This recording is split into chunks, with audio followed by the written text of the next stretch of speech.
The events in this program are inspired by a true story. Names, dates, and details have been changed. Viewer discretion is advised. On this episode of Bizarre Murders. When a man obsessed with racing muscle cars is found burnt to death in his garage, it looks like a freak accident. But when investigators dig deeper, they discover his death wasn't bad luck. I told you, I don't know anything. I think you do. But part of a sinister plan.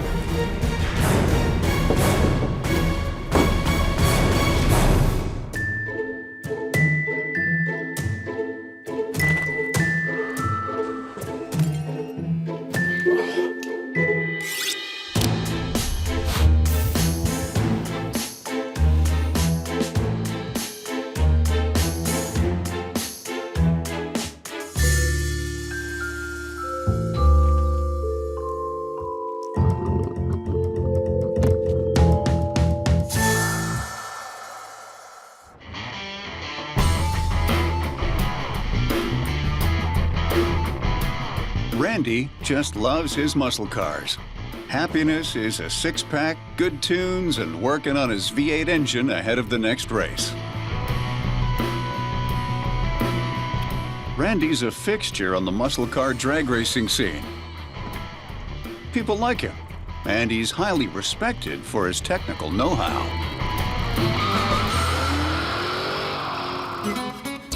It's an expensive hobby. Those superchargers and high-performance V8 engines cost a small fortune. So Randy always needs money. And a few years ago, he figured out how to line his coverall pockets with some extra cash.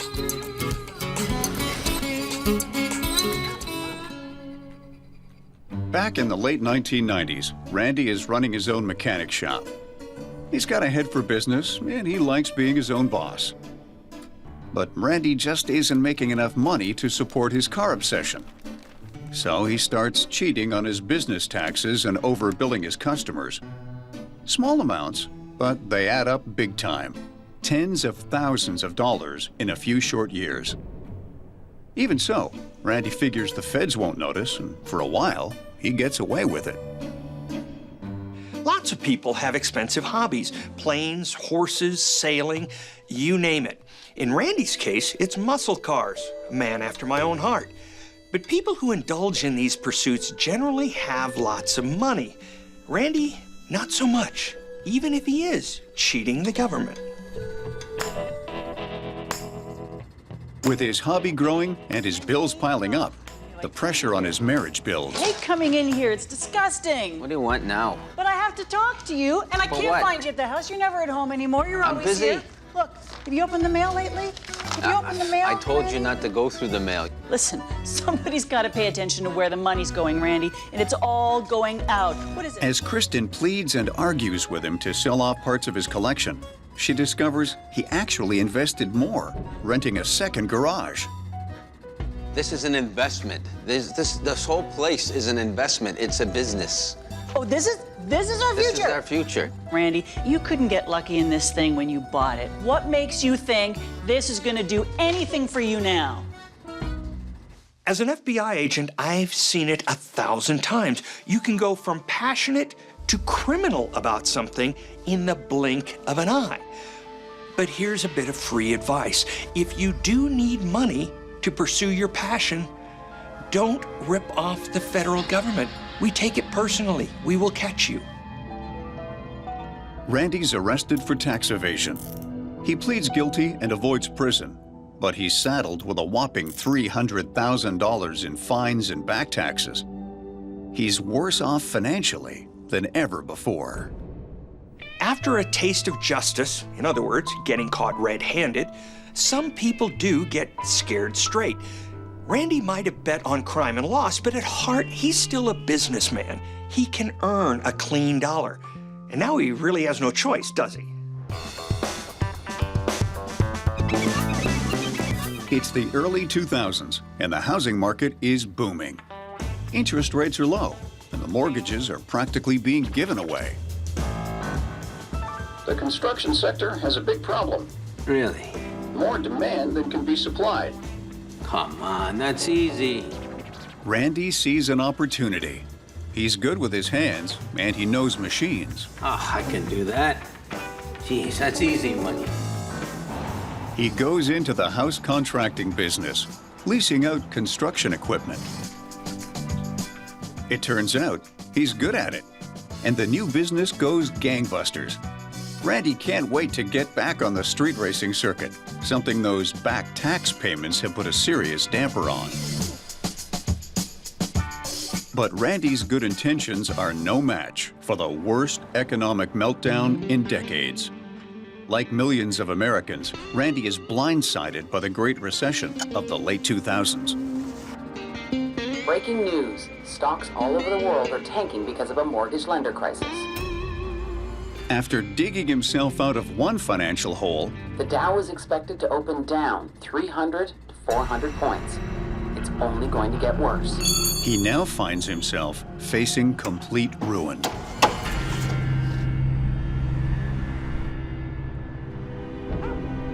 So what are you gonna do now, huh? But what? What are your big plans, Randy? How are you gonna fix this? Fix what? The fact that we're broke?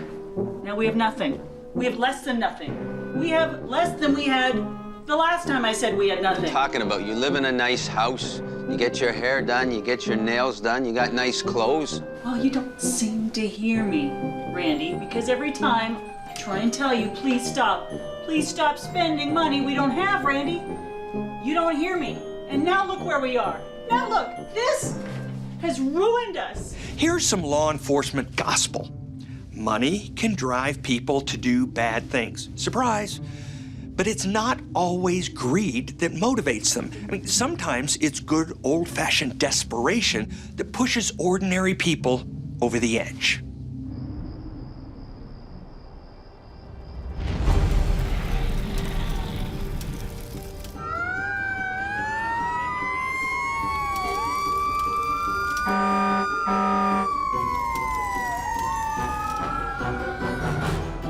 When the fire is put out, responders are confronted with a horrific scene.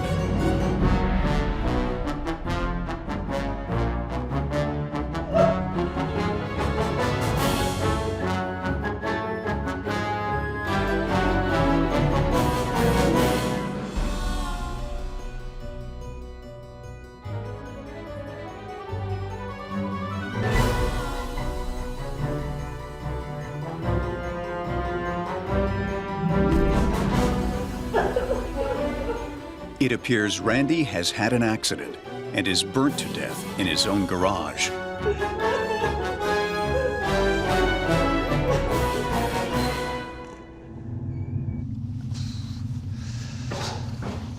To Detective Wilson, the responding investigator, it looks like Randy was working when a shelf fell, pushing him down to the concrete floor, where he struck his head and was knocked unconscious.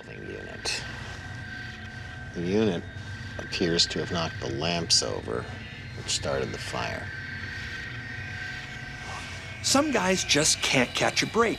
Randy hustled the feds and got pinched. Then he went straight, but his business went bust. But then one day, pow, lit up like a Christmas tree. So you've got a body, you've got the ID, but you still need to make sure it's them.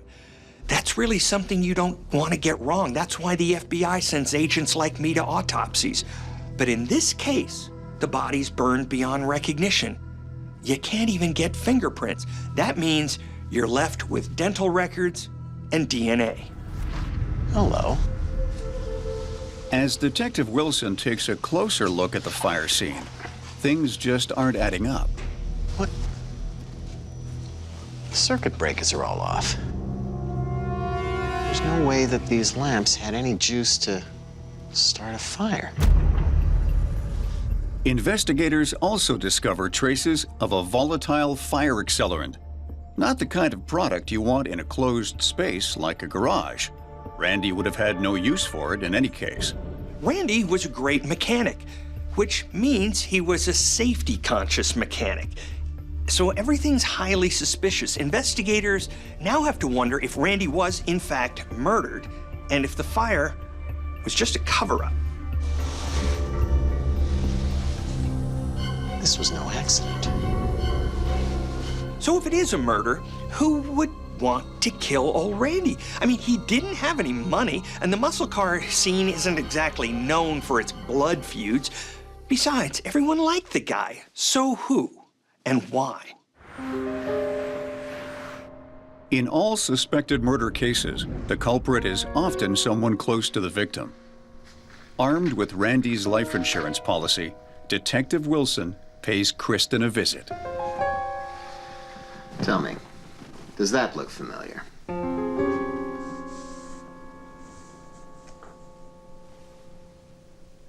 I think I'd remember a $5 million life insurance policy, Detective. Interesting. It turns out Randy had taken out a life insurance policy only weeks before the fire. A big one, as in 7 figures big. And the sole beneficiary? Randy's wife, Kristen. Detective Wilson asks Kristen about the state of their marriage. Well, we had our ups and downs, like most people. He spent a lot of money we didn't have on his toys. Excuse me. Hello. Randy's DNA profile and dental records are in. All right, I'll be right there.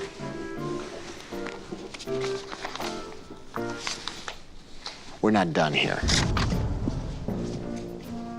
I have seen my share of grieving widows, and I'm as sympathetic as the next guy. But when your husband's worth millions when dead, be real, that's motive right there. I mean, it's a lot more than the resale value of those toys of his.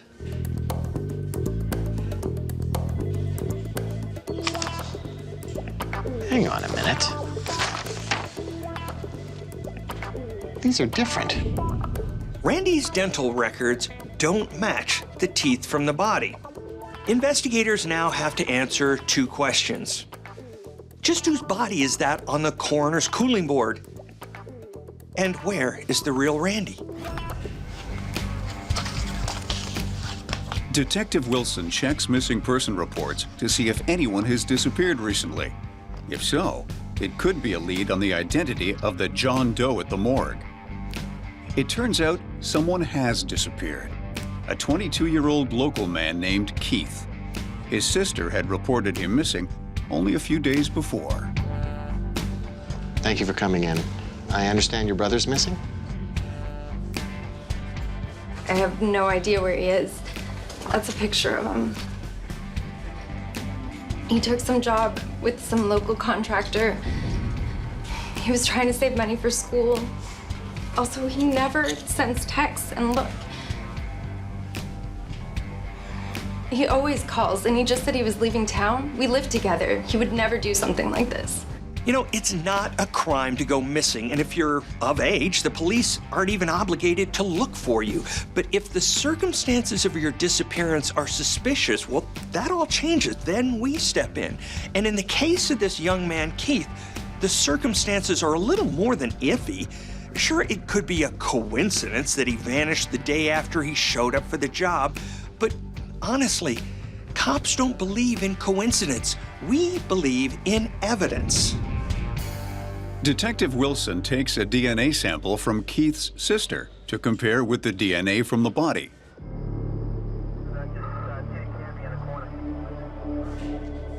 And it's a match. The body they pulled out of Randy's garage is actually Keith. When times get tough, most people put on a brave face and get on with it. Not Randy. He thinks if he plays dead, his problems will just go away. But Randy, it ain't that easy. To pull it off, Randy needs a stand-in, someone whose cadaver people will think is actually him. Someone whose identity he can steal. Someone like Keith. With the clock ticking, Detective Wilson launches a massive manhunt. Be on the lookout for a white male, 6 feet, 200 pounds, early 50s, brown hair, maybe driving the victim's car. Tag 647. Within an hour, Randy's photo is all over the news, along with the description of Keith's car. Detective Wilson questions Randy's wife, Kristen, again. All right, Kristen, no more fooling around. See this? This is a search warrant. And this time, he doesn't hold back. Kid is dead. And you were going to tell me everything that happened to him right now. I told you I don't know anything. I think you do. This is evidence. No, I'm you seizing can't. it. Please. This says I can.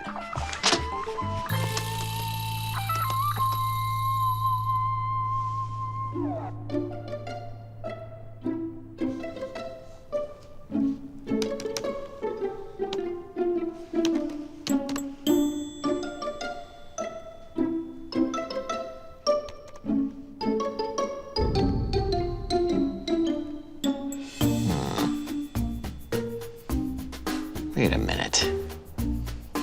These dates. Is that Randy? Your dead husband? Sending you emails from the great beyond?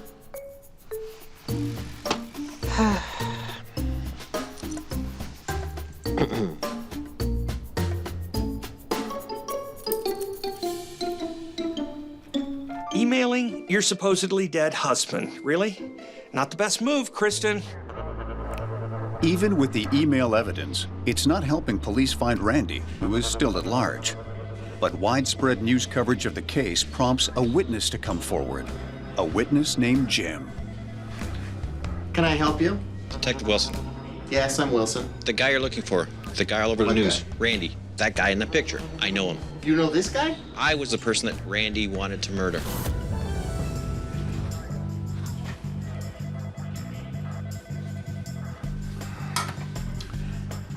Well, I gotta tell you, you do look an awful lot alike. Jim's claim that he was Randy's original choice of victim now makes perfect sense. All right. Where did you first meet him? Jim tells Detective Wilson that he answered an ad that someone was looking for help with some odd jobs around the house. And that someone was Randy. Hi, Jim. Good to see you again. Good to see How you. are you? Good, good. Thanks for coming. Hey, my pleasure. Great.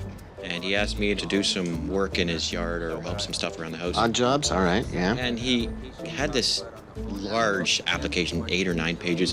and 9 pages? Very specific questions about my height, my weight.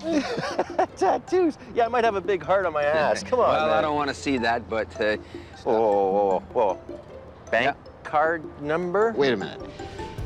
Are you telling me on this job application he asked you for your PIN number? Yes. What kind of job application asks for your measurements and your bank card access code? Not even the FBI application is that detailed. I'm thinking Randy is casing Jim as a body double and wants to get his appearance down pat. See, Randy needs a lookalike to fake his own death and get his wife to cash in on that $5 million life insurance policy. That's a good chunk of change to start a new life with. All right. we appreciate you coming by. Talk to you later. Okay, Bye. absolutely. See you after. Get this, on the day Jim is supposed to show up, he sleeps in. You see a lot of close calls in my business, but this is one for the books. And so, how does Keith come in to take Jim's place? Well, Randy's careful. He wanted a backup plan in case things went south with Jim. So Randy offered Keith some pickup work too, essentially putting him on call for his own death. And when Jim flaked out, Keith got that call. Detective Wilson works up a scenario explaining what happened to Keith that night. Well, so thanks for stopping by. What I thought we'd do today is we'd give this one a quick tune-up. I got a guy coming by later. He's interested in buying it. Sounds good. Yeah. Great. So if you grab me that monkey wrench off the back bench there. Sure, just the one on the shelf there? You got her. We can get started, and we'll be good to go. Cool, sounds good to me.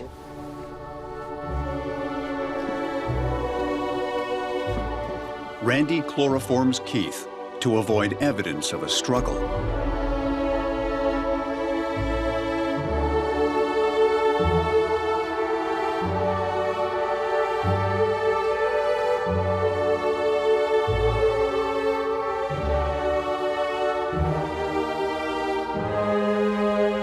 He switches IDs with Keith.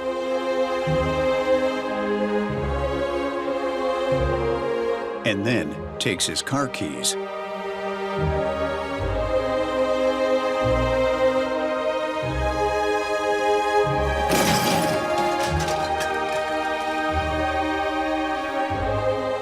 douses the scene with Accelerant.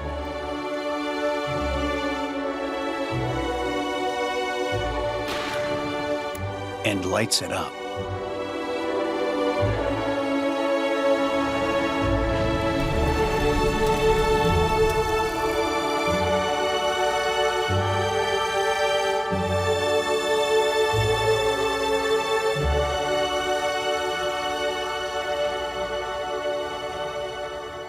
With the manhunt for Randy in high gear, Detective Wilson gets a call from an eagle-eyed patrol officer. Wilson.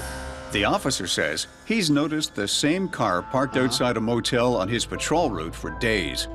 No one stays at that motel for more than a couple of hours, and the plates are a match for Keith's car.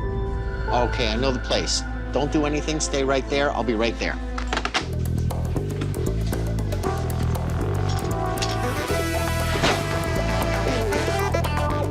Detective Wilson races to the motel where Randy's been holed up.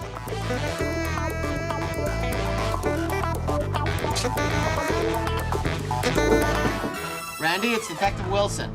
I just want to talk. Get lost. Your wife, Kristen, she's very worried about you. Why, is she here? She's waiting at home. Listen, we just need to settle this peacefully. I told you to get lost. Randy, put the gun down. I'm serious. Don't make this any worse.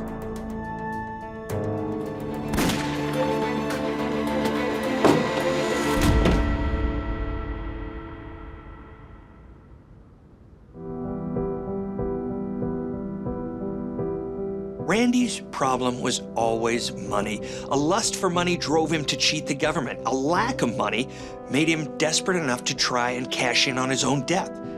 Randy thought he could leave his messed up life behind like so much dust in his rearview mirror.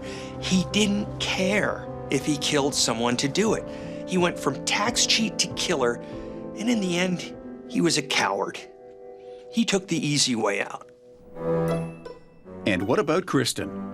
The family of the victim sued Kristen in a civil suit, where it was found that she had conspired in the scheme to collect on her husband's $5 million insurance policy. As for Jim, that was one job he was glad to sleep through. But he'll never shake how close he came to being Randy's very dead ringer. There's a nifty word for faking your own death. We call it pseudocide. And you'd be surprised by how often people try it. But if you ever feel like leaving it all behind and starting over, here's an idea. Don't whack anyone in the process.